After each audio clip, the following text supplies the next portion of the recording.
કેકમાં અમારે expiry date લખેલી હોય, બરાબર છે. એ જે ભાઈ પાછા દેવા આવ્યા ને એના બોક્સમાં અમને કેક પાછે દેવા આવ્યા હતા, એટલે એક્સપાયરી ડેટ તો નીકળી ગઈ હોય. અમારું અતુલનું બોક્સ નહોતું પાછા દેવા, એ કે ખરાબ છે એટલે અમે એક્સપાયરી કરી. ભાઈ ખરાબ હશે, હાલો કસ્ટમર અમારો ભગવાન છે, બરાબર છે. એટલે તમે વસ્તુ લઈ ગયો ખરાબ હોય એટલે અમે આ પાડી દીધી, બરાબર. આપણે લઈ લીધી, ટપ લઈ ગયા હતા એ લોકો, બરાબર. અમે એક્સપાયરી વસ્તુ રાખતા હોય, બરાબર. અમારે દરરોજનું એક્સપાયરી કંપનીમાં વ્યૂઝ આ એનું બધું સબૂત એક્સપાયરી રાખતા હોય એ અમારે સવારે પાછું દેવાનું, બરાબર. કંપની વાળા હવે આવે ને પાછું દેવાનું.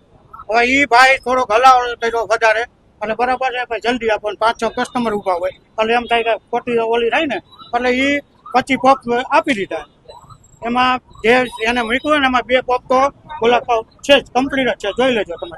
હા એક્સપાયરી હતી, અમે ના નથી પાડતા, પણ અમારે સવારે પાછું જાય. કંપની આવે ને લેવા ત્યારે પાછું જાય.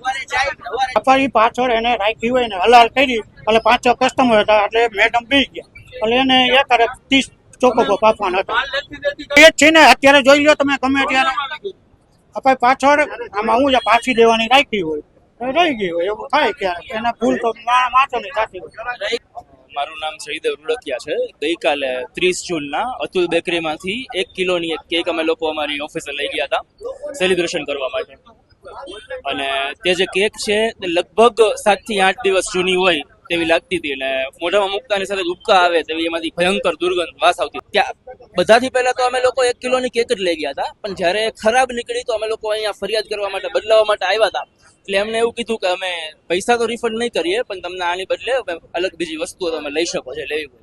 એટલે અમે તેના બદલે અહીંયાથી કપકેક્સ ને એવું બધું લઈ ગયા હતા, કેન્ડી.